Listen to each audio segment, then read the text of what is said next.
Hello all my dear students. In this video we are going to understand the poem A Thing of Beauty. A Thing of Beauty is a poem from the book Flamingo of class 12th. This poem has been written by John Keats. John Keats ने इनको लिखा है and John Keats was a very romantic poet. काफ़ी romantic poet रहे वो. A Thing of Beauty. What does this title tell us? ये जो title है मतलब ये जो poem की जो ओपनिंग लाइन है वो हमें क्या सजेस्ट करती है means the theme of this poem is that nature is a source of beauty and all the beautiful things gives us a lot of happiness. जितनी भी सुंदर चीज़ें हैं इस दुनिया में हमें बहुत ज़्यादा खुशियाँ देती है और जो सबसे सुंदर है इस दुनिया में वो क्या है, that is the nature. In this poem it has been tell us that a beautiful object is treasured in our mind because it provides us eternal and everlasting joy and it gives us a happiness that never ends. वो हमें इतनी खुशी देती है जो कभी भी ख़त्म नहीं होती and it keeps on increasing day by day. और जो उसकी खूबसूरती है वो क्या होती जाती है, दिन पर दिन वो बढ़ती जाती है. तो nature is very beautiful and it is a source of everlasting Joy for all of us, right. तो इस पोएम में यही जो मैसेज है जॉन कीट्स ने दिया है. This poem is an excerpt from his long narrative poem that is Endymion. जो एंडीमियन उन्होंने एक पोएम लिखी थी उसी का एक एक्सर्प्ट जो है वो ये इन्होंने यहाँ पर दिया हुआ है.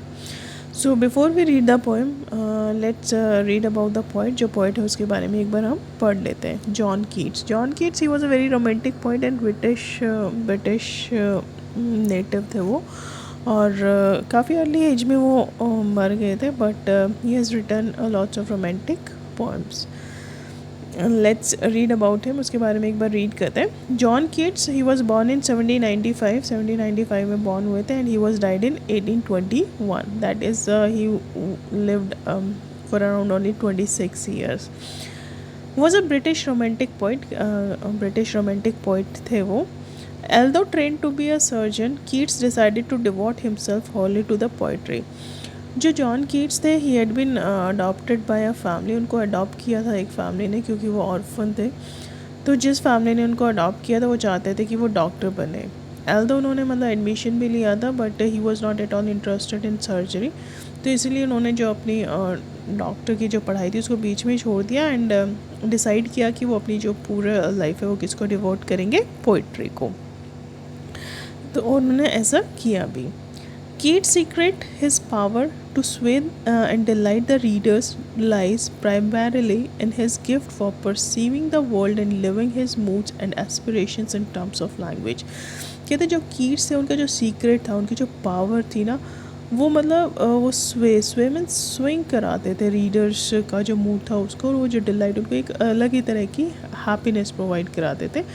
और उनका मतलब उनकी जो मेन जो स्ट्रेंथ थी वो उनकी लैंग्वेज थी जिसकी वजह से मतलब वो ऐसा करा पाते थे सारी दुनिया को.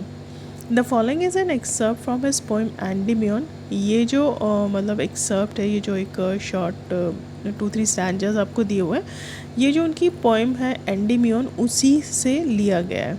अ पोएटिक रोमांस मतलब वो एक रोमांटिक पोएम है. The poem is based on the Greek legend in which Endymion, a beautiful young shepherd and poet who lived in Mount Letmos, had a vision of Cynthia, the moon goddess. ये जो poem है ना ये Endymion जो उनकी poem थी उसका एक एक्सर्प्ट है. ग्रीक जो मैथोलॉजी है उसके अकॉर्डिंग जो Endymion was a young shepherd.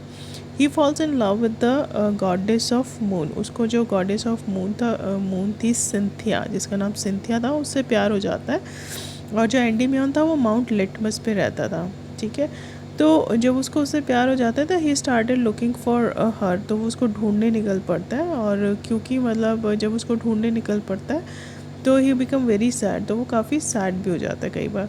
The enchanted youth resolve to seek her out and so wandered away through the forest and down under the sea. मतलब वो इतना मतलब क्यूरियस होता है सिंथिया को पाने के लिए कि वो इधर उधर उसको ढूंढने के लिए इधर उधर घूमता रहता है, कभी जंगलों में और कभी जो सी है उसके नीचे। तो जब वो इधर उधर घूमता है, जब वो काफ़ी सैड हो जाता है, तो जब वो फॉरेस्ट से गुज़रता है तो उसकी नेचर की ब्यूटी को देखता है।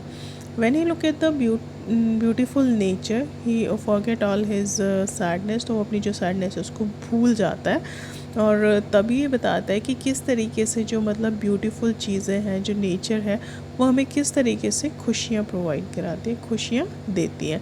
और जो उसकी ब्यूटी है नेचर की, वो कभी भी ज़ीरो नहीं होती, कभी भी ख़त्म नहीं होती। It always keeps on increasing day by day. वो हमेशा क्या होती जाती है, दिन पर दिन और ज़्यादा खूबसूरत होती जाती है, right. So before you read, there is a question for you all. What pleasure does a beautiful thing gives us? Everybody likes the beauty. हर एक इंसान को सुंदरता पसंद है. Are beautiful things worth treasuring? Yes, definitely. All the beautiful things, they are really worth treasuring. And whenever we are going for a hill station, जब भी हम hill station पे जाते हैं या कहीं और जाते हैं, तो उनकी जो सीनरी की जो ब्यूटी होती है वो हमेशा मतलब लाइफ लॉन्ग हमारे जो आइज़ है उसमें समा जाती है, और हम उसको मतलब हमेशा ही एक मेमोरी की तरह याद रखते हैं. So let's read the poem. जो पोएम हम उसको रीड करते हैं. अ thing of beauty is a joy for ever. कहते हैं जो ब्यूटीफुल चीज़ है वो हमेशा मतलब हमारे जो खुशी है उसका कारण बनती रहती है. A thing of beauty is joy for ever. हमेशा हमारी जो खुशी है उसको बरकरार रखती है. Its loveliness increases, it will never pass into nothingness but will keep. कहते हैं कि उसकी जो ब्यूटी है, मतलब जो here a thing of beauty refers to the nature. जो thing of beauty, it always provides an eternal and everlasting joys. और मतलब हमेशा वो हमें एवरलास्टिंग, कभी ना ख़त्म होने वाली खुशी देती है. और उसकी जो प्रिटीनेस है, जो उसकी ब्यूटी है, it keeps on increasing day by day. वो हमेशा बढ़ती चली जाती है. And it will never convert into nothingness. और वो कभी भी नथिंगनेस में, यानी कि वैक्यूम में कन्वर्ट नहीं होती, कभी भी वो ख़त्म नहीं होती है. हमेशा वो जो है बढ़ती ही जाती है. He has given a example. यहाँ पर उसने एक एग्जाम्पल दिया है. A bower. Bower is a small plant. जैसे छोटे छोटे पौधे होते हैं ना, that is known as a bower. और the shade of a tree, उसको भी बोवर बोलते हैं. A bower for us and a sleep full of sweet dreams and health and quite breathing. कहते हैं जैसे कि जो बोवर होता है, जैसे कि जो शेडो होती है ट्री की, वो हमें क्या करती है, it gives us a good sleep. वो हमें एक अच्छी नींद देती है. जब भी हम थके होते हैं, धूप में इधर उधर घूम रहे होते हैं, suddenly if we see a bower, जब जैसे हमें एक बोवर यानी कि जो छोटा सा प्लांट है उसके नीचे जो छाया है वो हमें दिखाई देती है, तो हम वहाँ जाके रेस्ट करते हैं, तो वो हमें एक अच्छी सी नींद आ जाती है हमें वहाँ पर. तो it gives a very good sleep. वो हमें बहुत अच्छी नींद देती है. And that is full of sweet dreams. जो कि किससे भरी हुई होती है, फुल ऑफ स्वीट ड्रीम्स, मतलब हमारे सुंदर अच्छे अच्छे सपनों से. And if you are having a good sleep, ऐसे बोलते हैं ना, अगर रात को अच्छे से सोते हो तो फिर मतलब जो आपका नेक्स्ट डे होता है वो अच्छा बीतता है. क्योंकि मतलब हेल्दी रहने के लिए सोना भी बहुत ज़्यादा ज़रूरी होता है. तो here it says like it is full of sweet dreams. वो मतलब स्वीट ड्रीम्स से भरी हुई हमें नींद देती है. And health, that improves our health, जिससे हमारी जो हेल्थ है वो भी इम्प्रूव होती है. And because we are now without any stress, जब हम वहाँ पे सो रहे होते हैं तो हमारे अंदर कोई स्ट्रेस नहीं होता. That's why it gives us a quite breathing. इसलिए उसकी वजह से हमें जो एक अच्छी सांस है वो भी आती है, right. So in this it is saying that जो ब्यूटी है, it will never convert into nothingness. वो कभी भी नथिंगनेस में कन्वर्ट नहीं होती है. वो हमें एक पीसफुल शेल्टर प्रोवाइड करती है, जिसमें कि हम एक कंफर्टेबल स्लीप, अच्छे से हम सो सकते हैं. And we can have many dreams. And besides this, इसके अलावा मतलब वो क्या करती है, it gives us a peace. वो हमें पीस प्रोवाइड करती है. एंड मेकिंग अस हेल्दी, हमें हेल्दी बनाती है. And because we become stress free, तो उसके नीचे बैठ के हम स्ट्रेस फ्री हो जाते हैं. तो we are able to take a quite breathing. तो हम एक अच्छी जो सांस है नेचर में वो भी ले सकते हैं, राइट. कहते that is therefore on every मोरो. मोरो मीन्स टुमारो, कल. Therefore, on every morrow, are we wrathing a flowery band. Wrathing means बुनना. A flowery band means जो टियारा टाइप होता है ना, जो हम सिर पे पहनते हैं, जो फूलों से बनाया जाता है सर का. तो कहते हैं कि because we are able to sleep properly, that's why every morning, मतलब एवरी नेक्स्ट मॉर्निंग जब भी हम उठते हैं तो we are reading a flowery band to bind us to the earth. इसलिए हम जब नेक्स्ट डे उठते हैं तो हम एक फ्लावरी बैंड जो है उसको बनाते हैं, जो कि हमें कनेक्ट करके रखता है किसके साथ, अर्थ के साथ रखता है. मतलब it keeps our bond with the nature. वो हमारा एक नेचर के साथ बॉन्ड बना कर रखता है. पॉइंट यहाँ पे कहना चाहता है, it comes to the conclusion, since a beautiful things gives us eternal happiness, every morning we renew our link with nature. मतलब हर मॉर्निंग हम अपना जो लिंक है वो नेचर के साथ रिन्यू करते हैं, और एक हम लोग बैंड बनाते हैं फ्लावर्स का, जो कि हमारा जो बॉन्ड है वो नेचर के साथ, अर्थ के साथ और ज़्यादा स्ट्रॉन्ग बनाता है. ठीक है. Spite of despondence. Spite means malice, बदला लेने की भावना. Of despondence. Despondence means loss of hope, उम्मीद छोड़ देना. कहते हैं कि बदला लेने की भावना जो होती है, या फिर सैडनेस जो होती है, जो हमने क्रिएट कर ली है किसकी वजह से, of the inhuman dearth. Dearth means lack of something, किसी चीज़ की कमी होना. इनह्यूमैनिटी मतलब जो इंसानियत की कमी हमारे अंदर आ गई है, उसकी वजह से जो हमने बदला लेने की भावना और जो सैडनेस जो हमने अपने अंदर क्रिएट कर ली है. Of noble nature of the gloomy days, due to the lack of the noble natures. क्योंकि नॉबल नेचर में जो अच्छा नेचर है, ऑनेस्ट पीपल है, कहते हैं क्योंकि अभी जो in human death of noble natures, क्योंकि जो ह्यूमन है उसके अंदर अभी कमी आ गई है नॉबल नेचर की, जिसकी वजह से मतलब हमने अपने अंदर बदला लेने की भावना और जो सैडनेस है उसको क्रिएट कर लिया है. ऑफ द ग्लूमी डेज, और जिसकी वजह से हमने अपने जो डेज़ हैं उनको कैसे बना लिया है, gloomy. Gloomy means sad. Sad days. कहते हैं कि because human is very selfish. जो ह्यूमन्स है वो बहुत ज़्यादा सेल्फिश है, ड्यू टू देयर सेल्फिश और due to their lack of noble nature. जो उनका नॉबल नेचर उसको वो लैक करते हैं. That is the reason they had created a feeling of malice. Malice means बदला लेने की भावना. And they have created a feeling of dejection and the sadness. And due to the dejection and sadness they have to face the gloomy days. और dejection और sadness की वजह से उनकी जो लाइफ में कैसे दिन आ जाते हैं, सैडनेस वाले, मतलब उदासी वाले दिन आ जाते हैं. ठीक है. और वो किसने क्रिएट किया है, they have created themselves. Of all the unhealthy and over darken ways. कहते हैं कि और किस वजह से ग्लूमी डेज है, क्योंकि जितने भी अनहेल्दी तरीके हैं वो हमने अडॉप्ट कर लिए हैं. ओवर डार्कन वेज, और मतलब जो गलत तरीके हैं उस तरीके से हमारा जो लाइफ स्टाइल है वो चेंज हो गया है, जिसकी वजह से जो हमारी हेल्थ है वो अनहेल्दी हो गई है. तो कहती है वो जो डार्कन वेज है और जो गलत तरीके हमने अडॉप्ट कर लिए अपनी लाइफ में, जिसकी वजह से जो है वो हमारी लाइफ जो है काफ़ी सैड हो गई है. कहते हैं made for our searching, yes in spite of all. कहते हैं और उसकी वजह से हम लोग क्या करना शुरू कर देते हैं, we are searching for the happiness. Means the sadness that has been created by us. वो जो सैडनेस जो हमने अपने अंदर क्रिएट कर ली है due to the in human nature, क्योंकि जो ह्यूमन्स हैं वो काफ़ी सेल्फिश हो गए. वो सिर्फ अपने बारे में सोचते हैं और अपना ही भला चाहते हैं. And in the for materialisation, और चीज़ों को मटेरियलाइज करने के लिए उन्होंने गलत तरीके अपना लिए. And they have adopted the wrong ways, unhealthy ways to live their life. और अपनी जो लाइफ है उसको गलत तरीके से उन्होंने जीना शुरू कर दिया है. And that is the reason they are facing the gloomy days, जिसकी वजह से जो उनकी लाइफ है उसमें सैडनेस आ गई है. And now they are searching for the happiness. और अब वो किसके लिए ढूंढते हैं, हैप्पीनेस को ढूंढते हैं. Yes in spite of all. कहता कि हाँ इन सारी चीज़ों के बावजूद, some shape of beauty moves away the path. कहते हैं कि कुछ जो शेप है ब्यूटी की, जो नेचर है, मतलब जो नेचर है उसकी जो ब्यूटीफुल चीज़ें हैं वो हमारे ऊपर से वो पाल में श्राउड, जो एक कवर है. सैडनेस, यहाँ पे पाल किसके लिए यूज़ किया गया, the cover of the sadness. जो हमारे ऊपर सैडनेस का कवर आ गया है फ्रॉम आवर डार्क स्पिरिट्स. जो हमारी डार्क स्पिरिट्स हैं उसके ऊपर जो एक ग्लूमी जो सैडनेस का कवर आ गया है, तो वो एक जो चीज़ है ब्यूटी की, मतलब एक ब्यूटीफुल जो सीनरी है वो उसको हटा देती है वहाँ से. मतलब जैसे ही हम लोग बहुत ज़्यादा सैड हो गए हैं और we are searching for the happiness, जैसे हम नेचर को देखते हैं, उसकी ब्यूटी को देखते हैं, तो जो हमारी डार्क स्पिरिट्स के ऊपर जो वो पाल और जो श्राउड जो कवर आ गया है सैडनेस का, वो क्या हो जाता है, वो हट जाता है.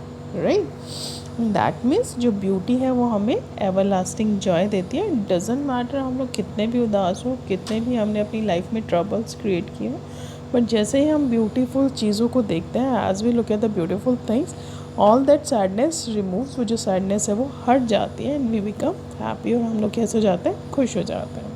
ठीक है. और वो जो ब्यूटीफुल चीज़ें वो कौन कौन सी हैं वो अभी पोइट हमें बताने वाला है. फ्रॉम आवर डार्क स्पिरिट्स, कहते हैं जो हमारी डार्क स्पिरिट्स में सोल. डार्क क्यों बोला गया है, क्योंकि वो सैड हो गए हैं और वो उस पाल को हटा देती है हमारे डार्क स्पिरिट्स के ऊपर से. जो हमारी सैड स्पिरिट्स है उसके ऊपर से वो जो सैडनेस की पाल है, उसकी जो सैडनेस का कवर है उसको हटा देती है एंड गिव्स अस हैप्पीनेस. ठीक है. सच द सन. अब कौन कौन सी चीज़ें हैं जो सोर्स ऑफ ब्यूटी है, वो पोइट ने अब हमें नेक्स्ट कुछ सेंटेंसेस में बताई है, लाइन्स में बताई हैं. Sorry. Such the sun the moon trees old the young sprouting a shady boon. कहते हैं जैसे कि जो सन है, मून है, ट्रीज़ है, पुराने जो पेड़ हो गए हैं, एंड यंग, पुराने पेड़ या नए पेड़ जो है, स्प्राउटिंग अ शेडी बून, और जो मतलब छाया देने वाला जो पौधा है जो अभी स्प्राउट हो रहा है, जो कि मतलब अभी मतलब उसमें से जो पत्तियाँ हैं वो निकल रही हैं. It's a kind of a boon. Boon means is a kind of a blessing for everyone. Sorry. वही कहते हैं कि मतलब it is the side of beauty that removes the darkness of gloom from our souls. मतलब वो जो एक beauty की साइड है वो हमारी जो ग्लूम, जो सैडनेस हमारी लाइफ में आ गई है वो हमारे सोल्स के ऊपर आ गई है, उसको हटा देती है. ठीक है. और जो पॉइंट है वो ये भी हमें बताता है कि मतलब कौन कौन सी चीज़ें जो है वो सोर्स ऑफ ब्यूटी हैं. सोर्स ऑफ ब्यूटी में क्या आ जाता है, सन आ जाता है, मून आ जाता है, ओल्ड एंड यंग ट्रीज़ है, जो कि that is kind of blessing for all of us, जो कि हमारे लिए एक तरह की ब्लेसिंग्स है, because they are sprouting a shade. क्योंकि वो हमें क्या करती हैं, शेड प्रोवाइड कराती हैं, हमें छाया देती हैं. For simple sheep. और कौन कौन सी चीज़ें जो हैं वो सोर्स ऑफ ब्यूटी है. For simple sheep.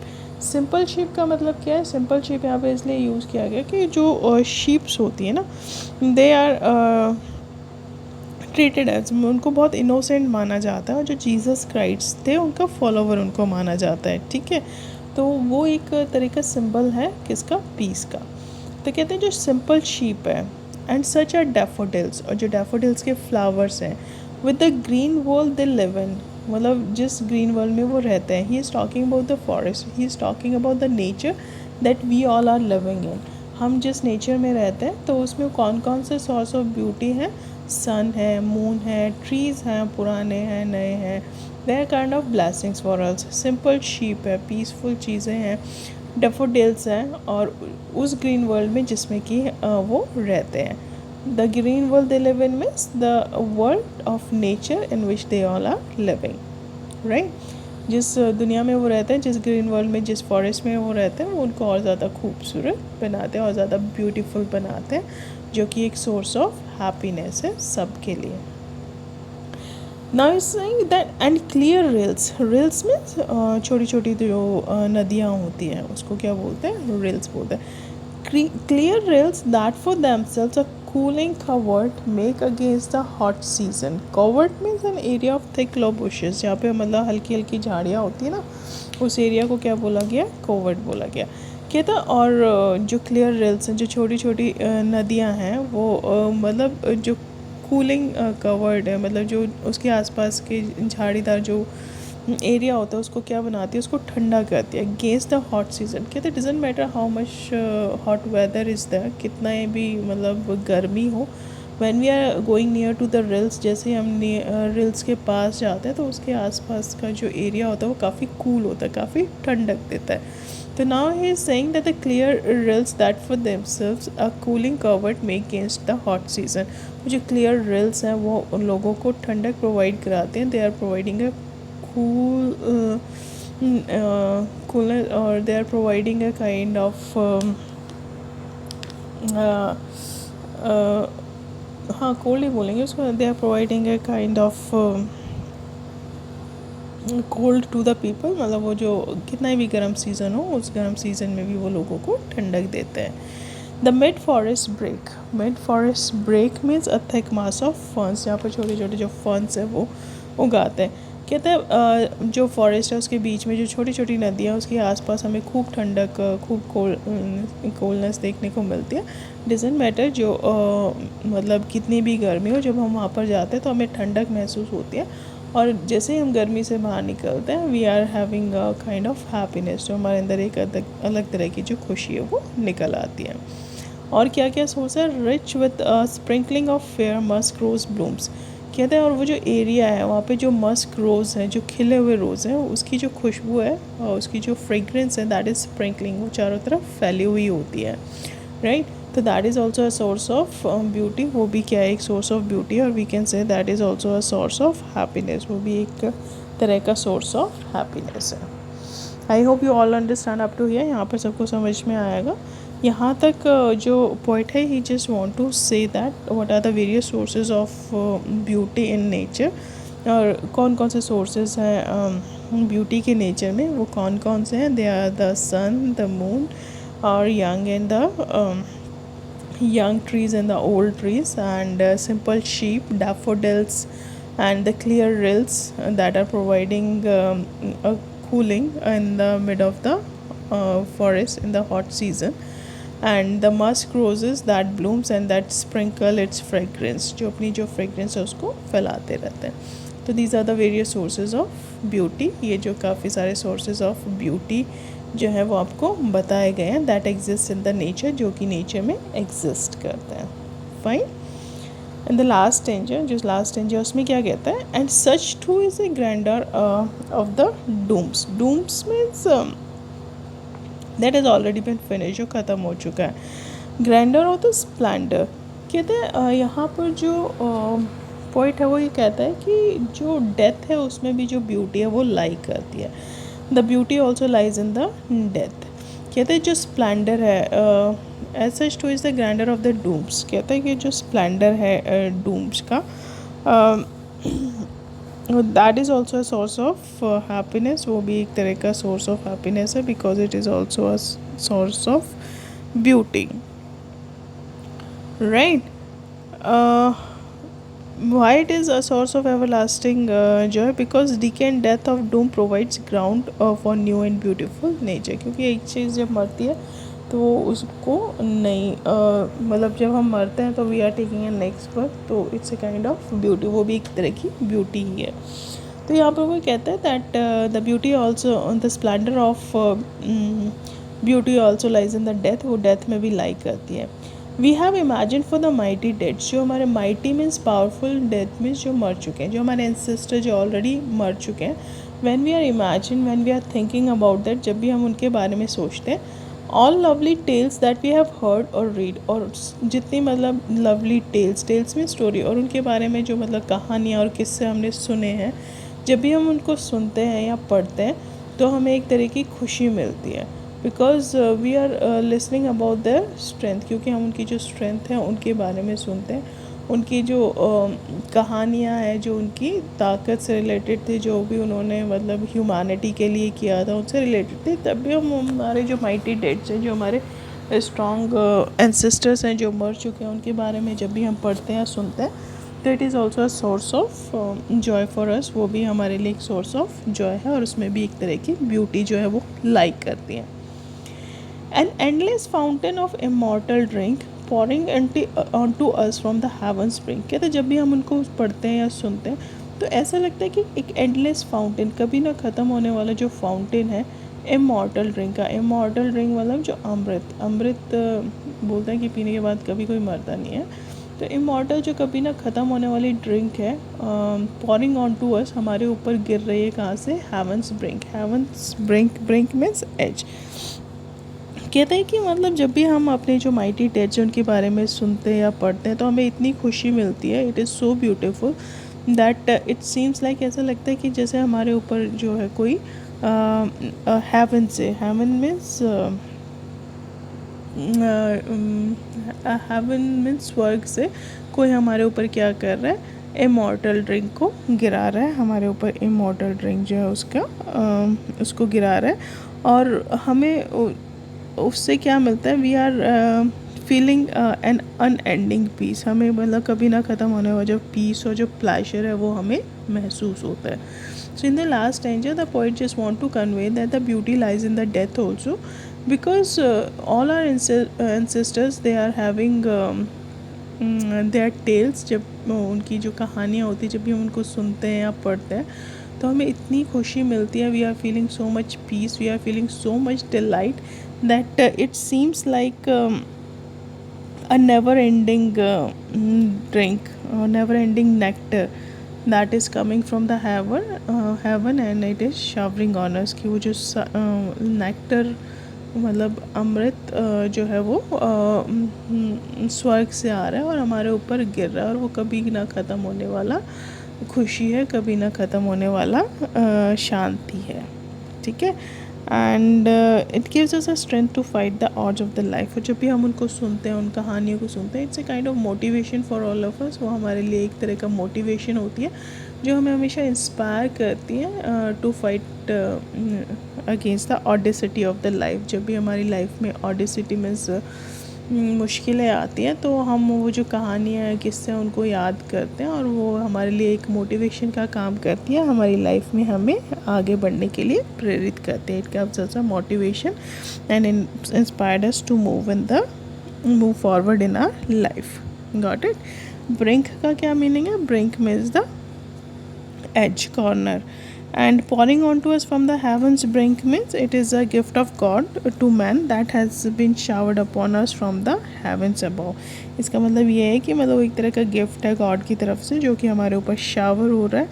कहाँ से? स्वर्ग से, हेवन से. Right. And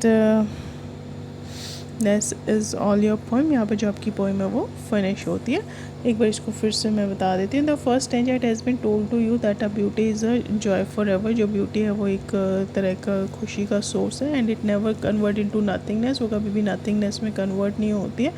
it's beauty keeps on increasing day by day. जो उसकी ब्यूटी है वो हर दिन बढ़ती चली जाती है. In the second stanza it has been told to us like doesn't matter means how much inhumanity is prevailing in the society. जो inhumanity prevail करती है सोसाइटी में, just because of that we have make our life sad, जिसकी वजह से हमने अपनी life जो है वो sad बना लिया. just a sight of beauty में remove that sadness. एक जो sight है ब्यूटी की वो उस sadness को remove करती है and makes us happy और हमें happy बनाती है. In the third stanza, it has been told to us what are the various sources of beauty. जो various sources of beauty की वो कौन कौन से हैं? The various sources of beauty are the sun, the moon, trees, and young and the old trees that are sprouting, kind of blessings for all of us. Sheeps, daffodils, clear rills, and clear rills that are providing us cooling against the season. And the musk rose that is blooming in the mid of the forest. So these are the various source of beauty that gives us everlasting joy, जो कि हमें everlasting joy provide कराती है. In the last stanza it has been told to us that beauty lies in the death also. जो beauty है वो death में भी lie करती है, because whenever we are listening the stories of our ancestors, it gives us a kind of inspiration to fight against the audacities of life. कि वो हमें इंस्पायर करती है कि जो हमारी लाइफ में ऑडेसिटीज़ आ गए हैं, जो बहुत मुश्किलें आ गई हैं, उससे हमें फ़ाइट कैसे करना है. Right. So here your poem finish. यहाँ पर जो आपकी पोएम फिनिश है होती है. I hope you all understand the poem very well. सबको अच्छे से समझ में आई होगी. And still if you are having any questions you can ask me in the comment section में आप पूछ सकते हैं. and if you like this poem don't forget to subscribe my channel. इसको subscribe करना ना भूलें. and so that's all for today. Thank you and have a nice day.